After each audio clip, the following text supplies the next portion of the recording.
The final countdown with Steve and Seth McKinney, presented by La Casa Tequila, raised in Aggieland and rooted in the SEC. Ladies and gentlemen, hello. Seth, what's up, buddy? How you doing? Good to see you, sir.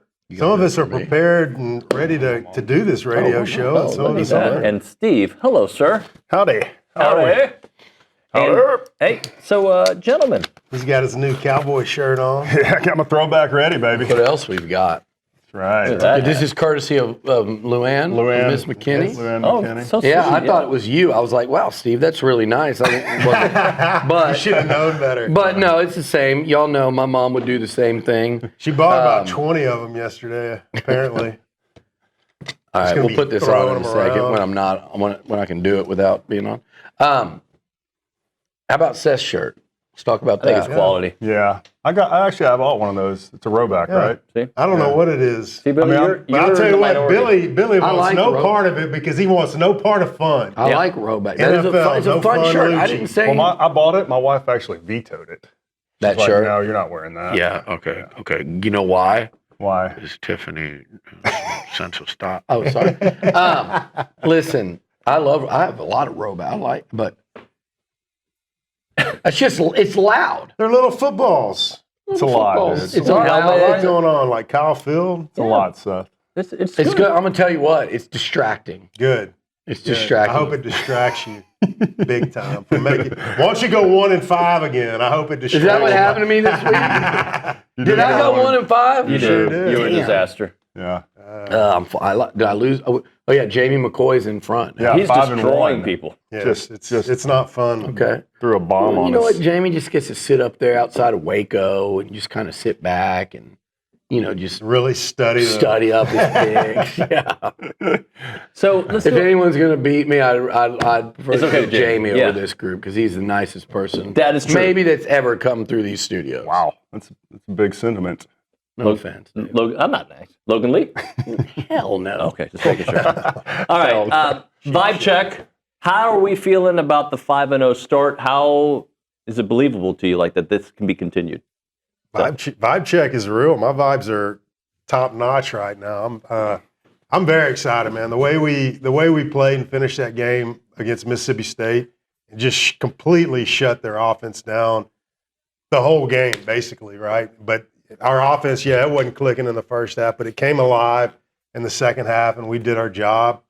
And Florida's rolling in here; they're going to be tough, but I have zero thoughts about us losing this game because I think we can go out there and put a complete game together. It's going to happen at some point, and I'm not saying you beat Florida with that complete game, but I think that our guys are talented enough, and I think we're coached well enough that we're going to go out there and continue to do what we've been doing all year, and that is win this game. And, man, my vibes are very high. I love it. Yeah, I'm right there with you, bud. I think what I'd like to say I've seen so far? A little wrecking crew. Yes, thank you. Let's bring it back, man. Yeah, man. Why are people? Can we talk a little bit about this? You know what? I went back and I looked at the stats from back in the late '80s, early '90s when we were the wrecking crew. Mm-hmm. We had a couple of top 10 defenses. The rest of them, top 25-ish range. Dude, we're right there. We very well could be the wrecking crew defense again. I mean, the way we've looked the last 2 weeks. I mean, that's incredible. My vibes are raising right now because you're talking about the wrecking crew. Because that's what we are, man. We're wrecking people, and we need to realize that. And it's like the coolest defensive moniker out there. Let's utilize it and brand it and not be scared. Why are we scared to death to say it? It makes me sick. It really does. I hate it. I don't disagree with you. Didn't mean to open up that I had a guy, so I've done a little research on this guy's Twitter feed because he just wanted to come a firing at me for no reason. Some Aggie that said, well, I'm going to get some likes at Billy's expense. Zeke, we know who you are, Zeke. I've scoured this guy. He's like a big, thinks that all of A&M is against the yell leaders wearing black, and he thinks that people are like rebelling against us with the alternate uniforms. No, we're not, jackass. Okay? There you go. So enjoy your likes. I felt like ridiculing you for maybe the next 6 months on my feed. I don't know if you've noticed, but I've got a platform. But I looked and I decided I feel bad for you, so I'm not. With that said, A&M is embracing all of this, and Mike Elko has done a tremendous job via what he said, via their social media and the way they've built up excitement about it. And I think our fans are more, and I don't mean just the ones in college, who I think are the heartbeat of what you see going on at Kyle Field.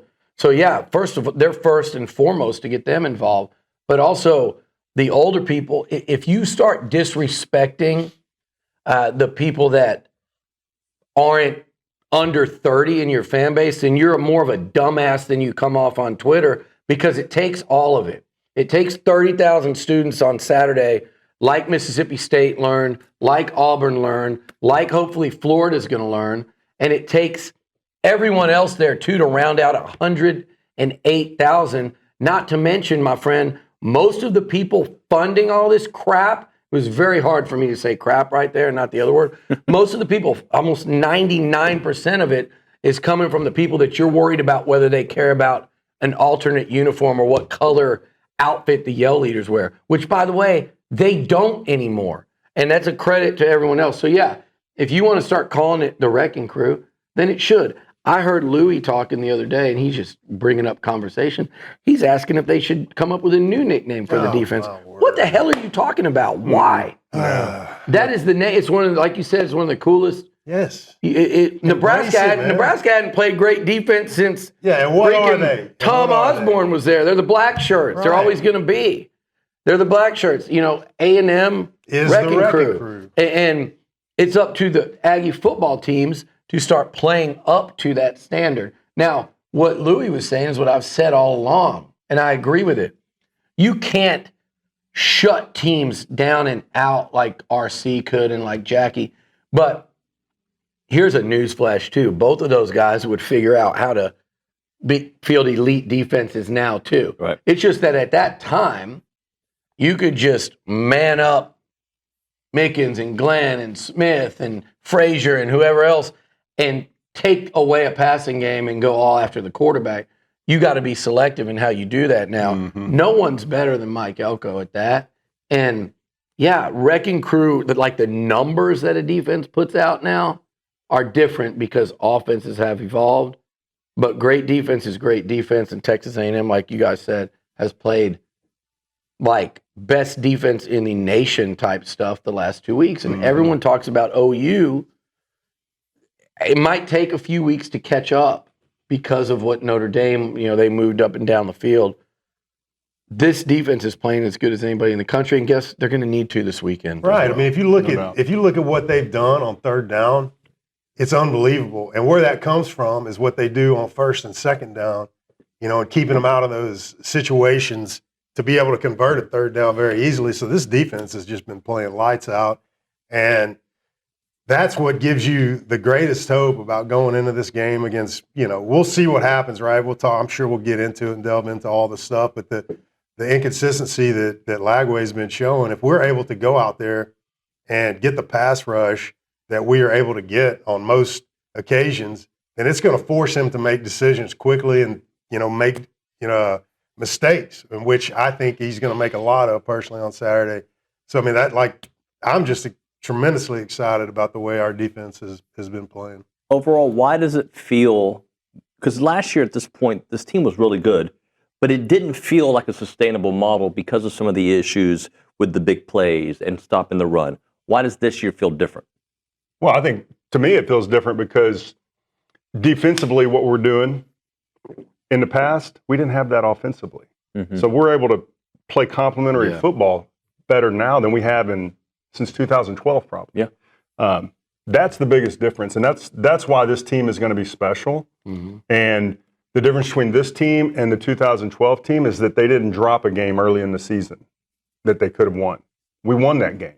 So we've set ourselves up to go on this magical run. We haven't played 4 quarters of football yet. We've played maybe 2.5 a game. When we do figure out how to play 4 full quarters of what we're capable of playing, there's not a team in the country that we can't beat, period. Yeah. I fully believe that. That to me is the difference, David. When you say it's not, you felt like, and it was just the word you used, but not sustainable last year. It was sustainable. It was sustainable, probably not against Texas. They were one of the top 5 teams in college football last year. But it was sustainable against South Carolina and Auburn, and it would have been more sustainable had Le'Veon not gotten hurt. But it wasn't anything like it looks like now, because what you're saying by that is there were weaknesses that we knew. And they were primarily on the defensive side of the ball. It was at receiver where you're going, man, do they have anything to like break games open? Can they hit that we don't see the ability to hit big plays down the field? So this team has changed a lot, but it was sustainable after LSU to kind of look at the thing and go, man, you're probably as good or better than everybody you're playing the rest of the way except one. This is more like we've raised, because of how sustainable it looks, you've raised your expectation, you've raised you've elevated the type of questions you're asking yourself, right? Yeah. Mm-hmm. You're not saying, man, can they win a couple more SEC games? No, you're asking yourself, how far can this team go? What's its ceiling? Is it 10-2? Is it Atlanta? Is it the playoff? Is it advancing deep in the playoff? Is it more than that? And I don't want to say, I don't want to call A&M a national title contender yet until I start looking at college football and go, well, who else gets to? The only reason I don't want to is it's too early in the season to say it about anybody, right? But I look, when I start looking around college football, then I go, who does get to say that if we don't? Yeah. And I just saw Dave Portnoy tweeted, he's on this whole thing, and we'd have fun with this. Big Ten versus SEC. Big Ten versus SEC. He said, I've made 8 matchups. I think, I think the Big Ten would go 8-0, maybe even 10-0. And the one matchup he has, he says Oregon would beat A&M by 20. And I'm like, Oregon couldn't even beat. They went to overtime with Penn State. Yeah. And who have they beaten by 20? Like Oklahoma State, who got beat by Tulsa and fired their coach the next day. Oregon State, who got humiliated by these are bad. Northwestern, I think they actually beat Northwestern by 20, who sucks. Yeah. So Oregon A&M would be a hell of a football game. Would y'all be scared? No, to play Oregon. No way. I'd love to see it, man. I mean, so pick the team, and maybe in years past where we didn't have explosive offense, and I wasn't sure if we could score with them. But dude, we got it. We got an offense that can score with anybody. I was going to say that's the difference with this year is that we look at those matchups like, why not us? Yeah. And in years past, I hope we can avoid that team. At every position, going into the year, I thought we would be better at every position, and then defensive line, I called a wash. Well, I'll just switch. I mean, I think we're better. Not only just a little bit better, a lot better on the defensive line. So, we're exceeding expectations in my view, which were already pretty high of this team, and we're exceeding it so far this year. And I mean, I wouldn't be scared. I'm not scared the rest of our schedule. Do we have tough teams? Yeah. But I'm not looking at a game going, oh, my God, I just don't know. Yeah. We got a lot of talent, man, and we're very good. It's a fun exercise because I thought the D-line would be a little worse, but I always said I thought a better pass rushing D-line. Mm-hmm. They've exceeded that.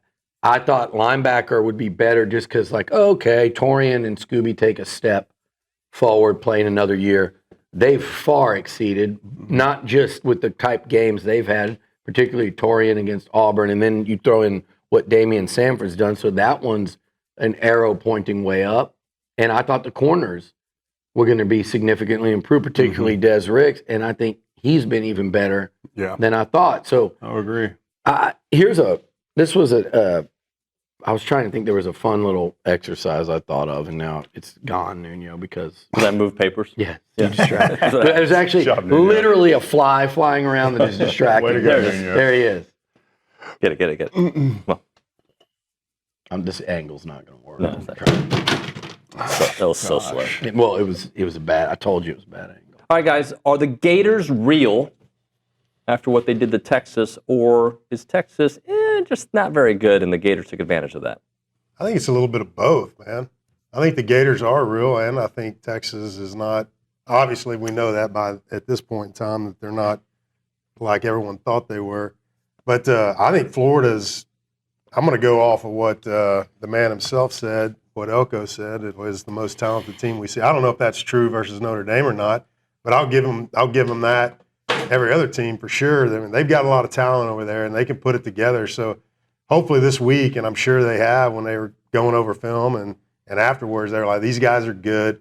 They can put it together. Don't let Lagway get on a streak and get hot and let him perform. I mean, if we can get him off his point, I think that impacts the whole game. Yeah, I think the biggest challenge will be for Lagway is going to be Kyle Field itself. I don't know. I mean, he played at LSU, which is a pretty loud stadium, pretty hostile environment. It didn't go too well. We have like 5 interceptions. Yeah. So that's the last time Lagway played in an environment like Kyle Field.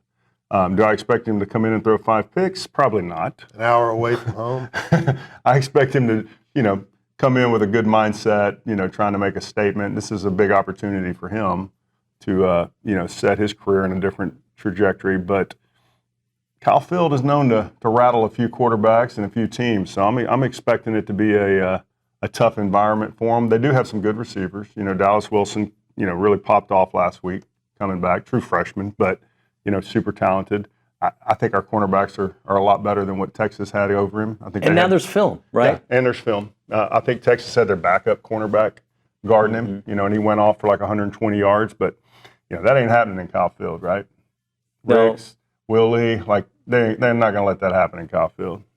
And when we talk about Lagway throwing those 5 interceptions, I think now we feel more comfortable saying that the A&M defense is better than the LSU defense that was so highly touted early in the season. Yeah, I agree. Yeah, I mean, I think that the biggest thing for us is to be able to get pressure on Lagway. And what is our defensive line? I don't know what they have, some kind of stat out there. It's like time to the quarterback or something like that. And we're like right at 3 seconds or something up there in the top 10. I don't know, something like that.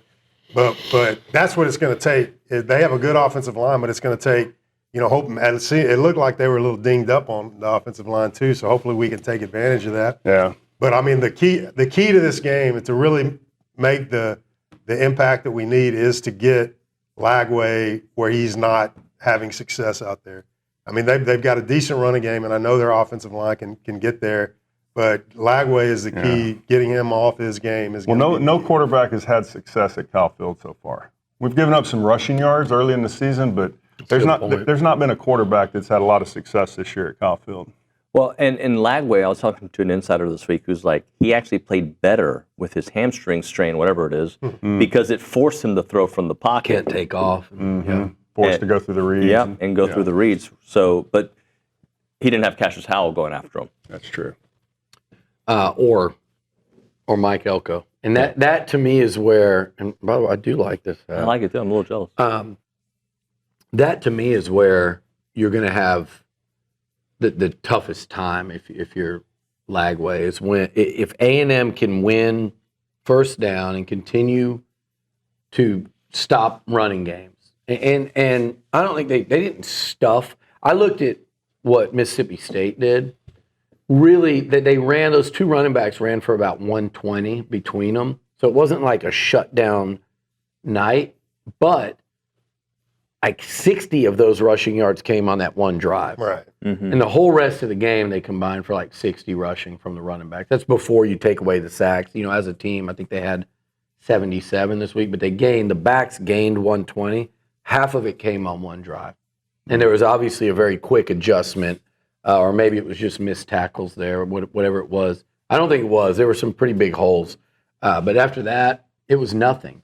If A&M can win first down and slow down this Florida running game, I think Lagway slowed in terms of as a runner with Mike Elko and that pressure of the blitz versus, you can bring 4, he can rush 3, drop 8. There's so many things he can do. I think that's where Elko can create real problems for not just Lagway, but any relatively inexperienced quarterback. Is that the second best backfield A&M will have faced this year? Yeah. Yeah. I don't think there's any question about it. It's not even close. Well, Mississippi State's pretty good. Chapin and Bothwell, then we're good. But I think this running back is this. It might be third because Notre Dame had 2 of them, but it's second on the list of, hey, what's the best runner? And then I don't know. I mean, I think Blake Chapin today is. I mean, he's a better passer. When Lagway's playing, how he can play, Chapin can't touch Was that. this his 8th start, though, something like that? Listen. Let me say something about Florida, and hopefully it carries over into this week. No one, and I mean no one, in college football, no offense has had to deal with what Florida has had to so far this year. These guys have played what? Miami, South Florida, who, you know, again, it's defense that they were, at least earlier in the year, nasty on. Miami, South Florida, Texas, which most of what we're talking about, their shortcomings are on offense. And they were, by the way, without their starting corner that last weekend. And then who else? LSU. And LSU in Baton Rouge. Mm-hmm. Like no one has had to, and now A&M. So they're not even to the halfway point of the season. It's Miami, A&M, LSU in Death Valley, 4 straight top 10 teams. Texas, and South Florida. That's before the midway point. So Lagway struggling and this offense struggling is understandable. You just want it to continue if you're A&M on Saturday. Yes, we do. Hey, before we hit a break, we haven't really touched on the A&M offensive line, guys. Oh yeah. Let's touch on that if you want to start us off. Yeah, I mean that's kind of the life of an offensive lineman. You never get recognized, right? But yes, thank you for pointing it out. They've just been phenomenal all year. I think they've got like the highest grade out there for the year or something like that. But the way they've been playing is great. And last week the running game. What was the total rushing yards? I 270 something. Yeah, 299. I was about to say I thought it was 299, but that felt outrageous. To say out Double loud. niner. We couldn't get one more yard. Really? There was that 4th and 1. But so, that's yeah. unbelievable, man. Oh, And man, I think you're that's 2 games in a row. I don't know how many times we've rushed for 200 yards. This year. 207 and 299. Yeah, I mean that's like That's impressive. phenomenal. That's truly phenomenal. And I don't think these are not bad. These are not. In no world are these bad defenses. Auburn's got a good defensive line. And I think State. I don't think they're bad. Like Auburn, I think definitely has a good defense. I'm not. Again, And did they I'm not rush saying for great. 200 versus Notre Dame? Or am I wrong? Maybe, but I don't know. I regardless. don't know if they got to 2. Well, maybe Marcel. Yeah, I bet. Le'Veon went for 81, and Marcel ran for I think close to what was it? What did they get to? Oh, only 128 now. Yeah. Still. But I was actually somewhat pleased with their rushing output at Notre Dame. Like I felt they like were always getting they us in a ran the friendly ball. position. Yeah, When we needed to, we ran. and they really got it. They where you passed the needed ball to. 37 times, too, in Yeah. that game. That was more of a shootout. But they ran it when they needed to, and they got the yards down inside the 5-yard line on the ground that helped them win the football game. And I would just add that this people take offensive lines for granted. Mm-hmm. They don't appreciate. I don't think everybody really truly appreciates how good this offensive line is. Because if you go back to 2012, and I keep referencing that because this team reminds me so much of them. The way we're able to move the ball, the way we're playing defense, the way the offensive line that we have, and I'm not saying we got a bunch of first rounders on there, although I think we got a bunch of NFL talent across the line there, and the amount of time we're giving our quarterback consistently, not most of the time. You don't see guys coming free. Marcel's not getting hit a lot during the games. That's a big deal because when you can protect your quarterback, give him time, make him comfortable in the pocket, guess what? He's going to play better. Yeah. Because the second he starts getting hit, whether he's taking sacks or not, quarterbacks start getting happy feet. They start going through that first read and pulling the ball and running and making bad plays, bad decisions. So when a quarterback's comfortable in the pocket, it makes such a big difference, and you see what it's doing to help this offense go, especially in the passing And the confidence that gives him to be able to make the decisions that he needs to be able to make the reads that he needs to be able to make, and feel, like you said, comfortable doing it. That's huge, man. A panic quarterback is not what you want, and it doesn't look like he's playing panic. And that's what you see when you're watching Auburn, Mississippi State. their quarterbacks look panicked. Yeah. Because they're getting hit. Whether they're getting sacked or not, they're getting pressured, they're getting hit, and it's affecting the way they play. And that's probably one of the biggest reasons you're not seeing quarterbacks have a lot of success in the passing game. It's not just the corners, it's that pressure we're getting on them up front. Before we hit a break, the 4th and 1 I want to bring up because I did reference that a moment ago. It didn't work out, but after that, they changed a little bit of their play calling. What did you see there in the red zone from the line and then from the play calling guys? Steve? From the play calling? Well, yeah, they changed it up, right? So they did the zone read with Marcel in one of those. They had that beautiful pass to KC. I mean, the problem with 4th and 1 is that everybody's expecting you to run it up the middle.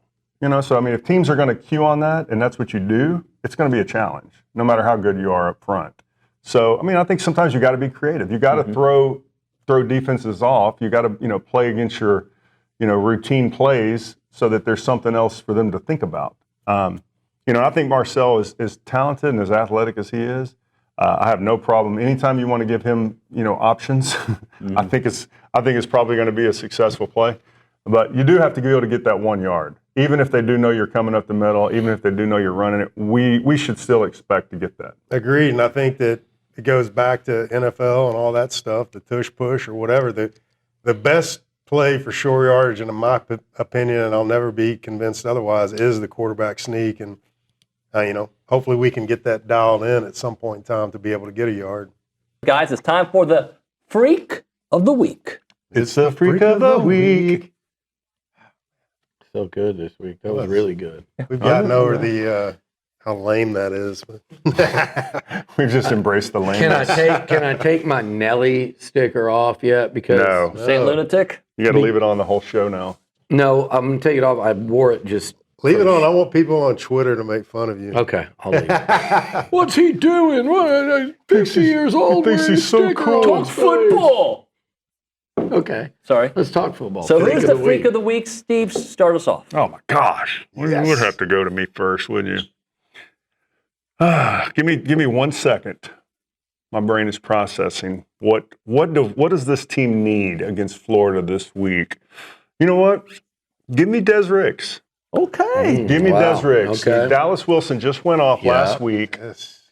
He's coming in here. Can he have a repeat performance, or does Ricks step up to the challenge and shut this dude down like he's been doing guys all season? Maybe we get a pick Ricks. Oh, Pick Ricks. Wow. I didn't even think to call for that. Should have called for that. Well, I'm going to follow that up with Ricks locking down Wilson and causing Lagway to stutter a little bit, and then boom, we're going to get Cassius Howell as the Freak of the Week.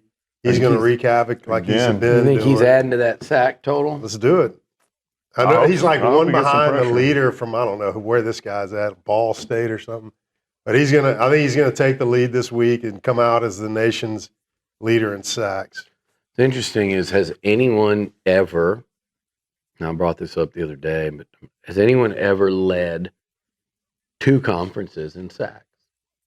I mean, the transfer portal has not been around that long.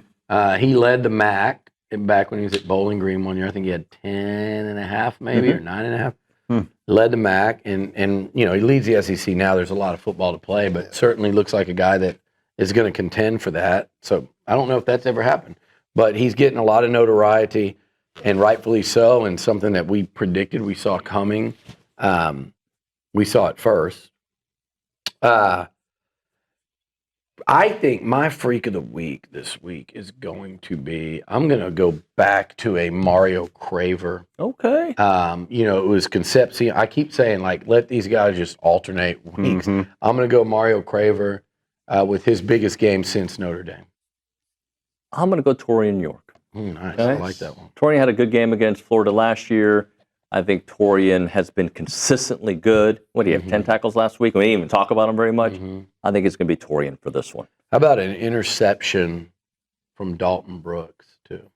Pick him on. I would like that. Quality Billy move, by the way. That was a quality. That's really just good. I take somebody's sleeper pick and just wipe it off the table right there. You only got about 30 other options. I didn't mean to. Sleeper of the week. Go see Jared McLeod and ask about the Tempur-Pedic or the purple mattress in the Specs parking lot at Texas and Harvey. Go buy a purple.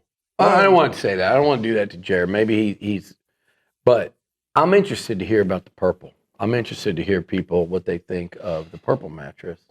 I think the one I was going to buy too, Seth, if you ever want to go in there and lay down on a mattress and just be that guy, which I did bring all, like I had Allie, Katie, me, and Zane went in there after Everybody laid one down? day, and I made all of them test all the mattresses. So we've got like a whole group of people just laying around on the mattresses. Is it lay or lie? I think you would lay. I don't think you would lie down. John Connolly, lady, lay down. Yes, but I thought I remember him saying Lady, lay down. if the correct English doesn't sound good. Lady, lie down beside me doesn't sound as good as lady, lay down. Anyways, All right. I digress. Thomas Jefferson. Nina would be so proud. Yeah, if I'm sure. right. If you're right, yeah. If you're If you're correct. But anyway, go in there, tell Jared, say, hey, Liucci asked me to come down here and test all your mattresses out. Go sit in there for like a half an hour, bother him. Try the heirloom mattress. By the way, I'm a too. little offended I wasn't invited to the sleep party because I monitor sleep. I am the sleep master. Like I could have offered some expertise. Try the heirloom because I'm thinking about adding an heirloom to my guest bedroom just to have like a, like I've got, maybe I'll add it to the other one because it needs more. But I'm looking at like when you live alone, you have multiple like Yeah, I guest get it. bedrooms. I get it. So The third wing of the house. I kind of want to do that so I could like on a bad sleeping night just alternate beds. Kind of have a backup bed. You know what I mean? There you go. Go ahead. Go for Everybody's it. you Who's gotta your have sleeper? depth. Who's your We've sleeper? learned anything, you gotta have True. depth. Who's your Damian Sanford? Sorry. We got he a distracted. I'm sleeper gonna go anymore? with I'm not it's so tough to do sleepers anymore, but I'm gonna go with Ruben Owen. All right, he had a great week last week, and I want to see that continue when he's in the game.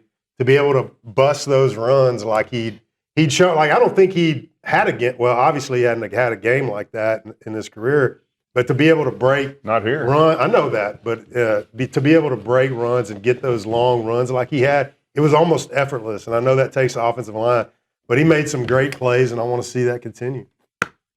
I like that. Mr. Steve. Sleeper? Wait. Hold on, Steve. Slow What is climb. that supposed to be? Congratulations, Seth, on picking the guy that just ran for 142 yards I know against that, an SEC jerk. defense as your sleeper this week. In fact, I want you to pick a different one. Yeah. Because I picked Ruben Owens as my sleeper last week Yeah. because Le'Veon Moss was coming off 140, and then so I want a new sleeper from you. Yeah. That's unacceptable. That's fine. Do better. That's your fine. free. I'll give you a secondary freak of the week. Fine. Okay. Everybody's perpetual sleeper. Let's see the wake up. Ashton Bethan Roman. All right, let's get it going. Go ahead. So I'm not the bad guy. Go ahead. What is that supposed to mean? What did I do? You said both names wrong. You said Ashton. I said Ashton. You I said thought. Ashton Bethan. You did. You really did. Billy and I made eye contact. Come on, dude. But I like that one. I knew it was like that one, Ashton. Seth. I like that. I like The walrus, You made baby. him You pick can't another hide name, it. but you knew that was the only name he could think of was Ruben Owens. But that's a good That's Great. so false. That's great. I'm just going to call him ABR. How about that? But I like that pick a lot, actually. I've done that before. I'm not going to do it this week. I'm going to go with. Go ahead, Steve. Let me. All right. I'll let you- I'm going. My sleeper this week's going to be Riley Kennedy Oh wow. because Hal's going to get a lot of attention. You know, first of all, their offensive line is probably maybe the best we've played, maybe besides Notre Dame. I don't know, but I think that there'll be more attention put on Hal. I think Kennedy's going to get more one-on-one matchups. I mean, at some point he's going to have that game. Like he's going to have a game where he steps up and gets a good matchup and really shows out. I just feel like it's coming. I was kind of in that along those same lines. I'm going to go Deion Hayes. Caught my eye a lot 2 weeks ago against Auburn, and then this week it was the Cassius Howell show. I could see Hayes getting a couple of big TFLs, sack or two in this one. I think he's going to be problematic for Florida, and then I'm going to do another one because one of those interior guys is going to make a game-changing play. And we're going to need them to quietly be really good all day against that Florida run game. but I think one of them is going to make create a turnover, whether it be via a sack, probably via interior pressure and a sack. Calling for the turnover. I'm going to go with, And it might be that inside pressure to make Lagway get out, and that's where I think you're going to force mistakes. Scoop and score. Amari Big man Niblack. touchdown. Oh wow. Okay. I feel like it's been kind of quiet for him, but the tight ends every game have made a play or two that you look like it may be a block, a push, a touchdown, a game-winning touchdown. So I'm going to go with Amari Niblack having that game this week as my sleeper. Let's do our Pick 6 presented by Prize Picks. Go to prizepicks.com/TexAgs. You'll get $50 in lineups once you play $5 here on Prize Picks. prizepicks.com/TexAgs. We go to the Angry Elephant News and Social Center. By the way, Nigrin, you can tell the people what happens when the show ends on Brian Broadcasting. What happens? We go to TexAgs Overtime only on TexAgs.com. Brought to you by the Rogue Shop. You want to give us the first game? Yeah, the first game takes us to the Cotton Bowl for the Red River rivalry as the number 6 Oklahoma Sooners take on the Texas Longhorns at 2:30. Texas 1.5-point favorites. Mateer is probable. Let's just get right into this one. Just the biggest game of my life right here. Because I hate Texas. You're such a dork, Let's dude. go, baby. OU's going to cover gosh. this. I mean, do I even have to pick anymore? Can we just get like perma fade Texas? Perma anti-Texas. Yeah. No, I'm with you, man. Mateer's right I'm with hand you. is going to magically heal up, and he's going to. Well, who was it that had this same surgery that came back like 12 days later?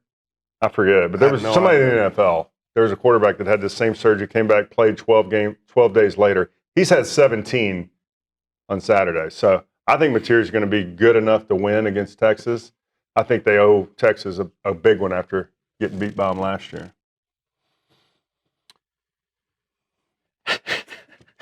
I've got one of these yahoos. I'll tell y'all later. One of these guys on social media, I decided just to figure out, and I texted somebody, said, hey, you know this, can I say DA? Can you know this dumb bleep? Because they were mutual. And then I went and I realized after a little more, I go, oh, yeah, this guy's brother-in-law just got married to his sister, who I know the whole family. So we'll leave that one be. We'll let this guy be a loser in my mentions. But sorry, Pete, to do that to you, Petey. Enjoy your honeymoon. So going back to this game, Oklahoma and Texas. What's the spread, Reese? Texas minus 1.5. It's gone way down. I loved it when it was like Texas 3.5. I'm gonna pick Oklahoma to win that game. I think Mateer's probably. I think they did the surgery when they did it, knowing it was the intent was to get him back in time for this game, and that was why. Remember, he finished that game 16 of 17 passing. I don't think it was like. I don't know what the injury was, but it didn't affect his. I know there's adrenaline at play, but I think they rushed into that to get him back just for this game. And I think the Oklahoma defense wins the day. But if it's Hawkins, I'm picking Texas. Like if I'm betting money and I find out that he's playing, I'm picking Texas. Yeah, I would too. Yeah, but for right now, as we do this today, and we can't change it, I'm going to go Oklahoma. The next game is a top 15 SEC matchup as the number 8 Alabama Crimson Tide head to Memorial Stadium to take on number 14 Missouri at 11 a.m. on Saturday.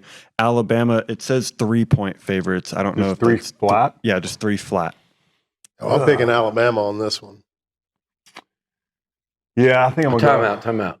Just give us 3.5. Yeah, Let's we'll go do that. 3.5. Just 3.5. in case you want to. Alabama. Okay. Yeah, I'm you know what? Give me Missouri. Let's go. I need to make up You're some going to buy ground. the hype, huh? It's not the hype, Seth. It's Missouri's got a pretty good football team, and Alabama's good, but we saw what they did at Florida State, so that we know they're capable of that. I haven't seen Missouri play a game like that yet. They're at home. This is probably their biggest home game they've had in years. They had a good receiver. So, and plus, I'd like for them to win, so they'll be highly ranked when we go up there to beat them. Wow. I don't mind it. I like it, Steve, and I like your pick. I like your motivation. And I like his pick. And I'm going Missouri, and I'm going Missouri to win it. And I'm going Alabama going at Georgia, revenge game at home against Pavia, 100,000. Boom, here's a 60. Here's a 60 spot. 50, whatever it is there in Columbia. They're going to go in there, 11 a.m., Missouri coming off a bye week. If these two teams played at any other point in the season, I think I would pick Alabama. I'm picking Missouri. Okay. Next game up, a potential upset watch as the number 10 Georgia Bulldogs head to Jordan-Hare Stadium to take on the Auburn Tigers at 6:30 on Saturday. Georgia 3.5-point favorites. SEC Mike picked Auburn. He did. I mean, I'm not picking Auburn. I'm picking Georgia. I mean, I know that Auburn, I'm picking Georgia. Yeah. What does Barry think? You need to run that by him. It feels like sometimes you got to run a lot of your decisions by that guy. That's ludicrous. Yeah. I mean, I've seen what Auburn's capable of at home as an unranked opponent. Saw that last year. But I'm going with Georgia in this one. Thank you guys for the extra point this week because, no, I'm kidding. I'm going Georgia. It's safer. That line tells you, though, what people think. Yeah. They think it's going to be a close game. It doesn't match up with the records. And at the end of the day, I will say this about Auburn. We watched it. We felt like, hey, A&M's way better. They lost by 6 at Kyle Field, and they lost in the closing minutes, controversially, I might add, in Norman. Mm-hmm. Now they're playing at home off a bye week. It would help Georgia's got to go to them. It would help our story. It is a game that I'm going to be pretty interested in, but I will pick Georgia. I'm going to go with the safe side of it on that one. Oh, man, I would love them to upset Georgia. That'd be great. Next game, a top 10 matchup as the number 7 Indiana Hoosiers head to Oregon to take on the number 2 Ducks at Autzen Stadium at 2:30 on Saturday. Oregon 7.5-point favorites. My hatred for Oregon is not overtaken by my lack of faith in IU, so I'm going to Oregon in this one. Okay. I mean, I think not everybody, but a lot of people are sleeping on Kirk Signetti. That dude puts up some points. And, yeah, I know he dropped the ball last year against Ohio State, but that's it. And in the playoffs. But So the two the two good real teams he games they actually had last played. Okay, I mean, come on. I know. There we go. Narrative Steve. But this is the chance for them to change that narrative. I really think they're going to step up and be the team that we see in every other game. So, man, give me IU. I'm not going to go as far as to say that they win it outright, but I think they cover that spread. I want to say that too. And you know how we talk about A&M? We say, man, if they just have that one game where it all clicks, they're going to just roll somebody out of the stadium. That's what Indiana did against Illinois a couple weeks ago. Who also was fake. I want to say I picked Indiana in my other pick. So I'm gonna stick with the Hoosiers to cover this. I think Oregon wins it now, though. At home, it's too tough an ask. But I think I like Indiana's quarterback, and I do think Signetti's got something to prove. Mm-hmm. I think he's going up there with something to prove. Like No doubt. Oregon at home does scare you though, but I think Indiana covers. I don't think they win anymore. I would pick Oregon to win. Speaking of Illinois, they are our next game as the 17 Fighting Illini host the Ohio State Buckeyes at 11 a.m. on Saturday. Ohio State 14.5-point favorites. Oh, man. How much did Illinois lose to Indiana by? It was, I think, 100. 50 points. Yeah, speaking of lack of faith and fake and all that stuff, I'm going to go Ohio State to cover this Just blow 'em huge out. spread. Yeah. Okay. Sheesh. Who the heck knows? I haven't watched 2 seconds of Illinois football this year. You know what? Just give me Illinois. Give Just me to be Illinois that to guy, cover. huh? Yeah, I think they'll cover. What's the spread? 14.5. Wow. I got Illinois at home covering that as well. Pig on my. And then the very last. These Big Ten teams, sorry, Reese. No, let's get into it because These Big Ten teams, on the road and this time of year, and we don't really follow it. These, especially these day games, and you're kind of in between getting to the Kyle Field and stadium and tailgating, and the scores are always like, oh, really? Oh. I think that's one of those. I think Illinois hangs. Well, that's close enough. Ohio State win. And then the very last game, the number 5. Right, Reese, what? Okay. The number 5 Texas A&M Aggies host the Florida Gators at 6 p.m. on Saturday. A&M 7.5-point favorites. I'm taking A&M, baby. I think we win by double digits. Oh, yeah. I'm in on A&M, the 1975 throwbacks. Super excited to see it. We're going to dominate, get after Lagway, and shut them down. 27-16, if we're going to predict. I like that score. Okay. Steve didn't like it. I always hate. I think we'll go over 30. I always hate the spreads of more than a touchdown. SEC. I'm always like close game. They're all close, and I think this one will too. But I think A&M with a late score to cover in that one. I kind of like your score actually, Seth. Wow, look at that. Shows What are up. you doing? You're just sitting here. I've already done mine. I did mine. I picked picked Florida, but A&M to win. You and Olin, man, y'all pick man. against us every week. The two haters. Every single haters. week, these guys. It's unbelievable. It's like they're almost rooting against them. They're feeding off each other, probably. They're feeding off the misery. They can't get out of the Bunch of misery. negative pot. hyenas. You know those pots, Seth, at Yellowstone? That's them. How did you do last week in the pick six? The bubble pot brothers. Last week you went. You went 1-5. What's your record so far? So far, last week I went 3-3. But what was Where the are one? you What was so the one game he won? Yeah, it was A&M. It was the A&M. Yeah. No, it wasn't. I am I fortunate. had them covered. I picked I had them Mississippi covered State to last cover. week. I picked Mississippi State. You're in second place, so congratulations. That's the negative Nuno Yeah. and negative Olin just hedging. We haven't seen enough yet. By the way, if you really wanted to come back, you'd point out how many times I've picked us to not cover the No, spread but this year. my whole thing is I feel like all these games are close. I agree with you. I'm giving you a hard time. It was difficult for me to get it over that 7.5 in my head. Nah, you guys are sleeping on this team, man. We're going to smoke Florida tomorrow. I hope you're right. I do think A&M wins this football game, and I think look, we looked at that home schedule, and I said before the season they need to.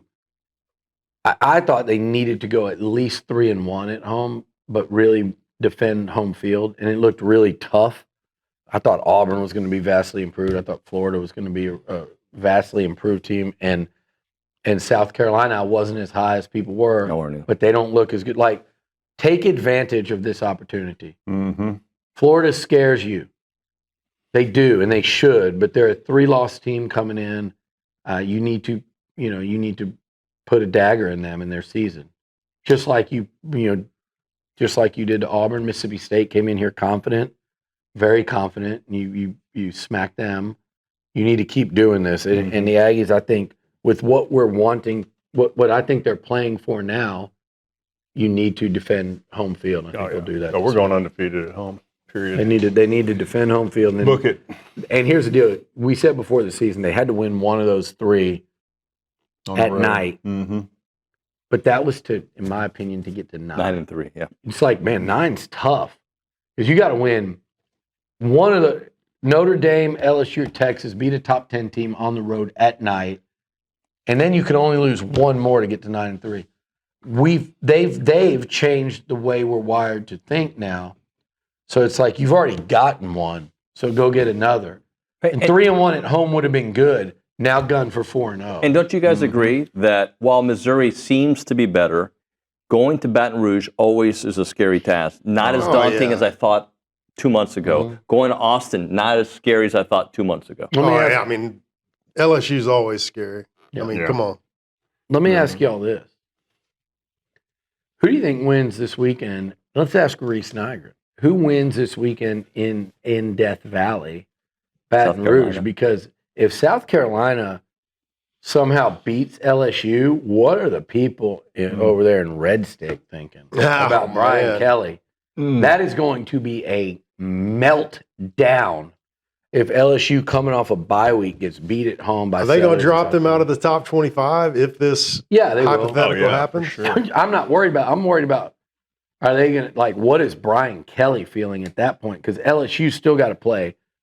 They still got to play A&M. They got to play Bama. They have to play. I think Missouri. Am I right there? They I don't. they think don't. so. Okay, they have LSU, Bama, Vandy, and A&M. No, I'm sorry. A&M, Bama, Vandy, and OU at a minimum. Yep. And if they've got 2 losses already after this weekend, boy. Bubble up. All right. All right. Well, thank you to the Rogue Shop, by the Daniel's way. ready to Yeah, roll. TexAgs, yeah, I'm so ready. He's got a wrestling match. Actually, at 4 o'clock, I'm going to class if you want to come. You're rolling? Dude, I think wanna it's do more that of a one striking day. Steve class go. today. Let Steve go. I wanna do that Steve one would kill day. me. He would. No. I want to wrestle someone bigger. Okay. I want to take on a big guy. Okay, we can set that up for you. Over, All right, we're over going to end 40 it on though. that note. Over Hey, now. 40. Steve wants to take on a big guy over 40.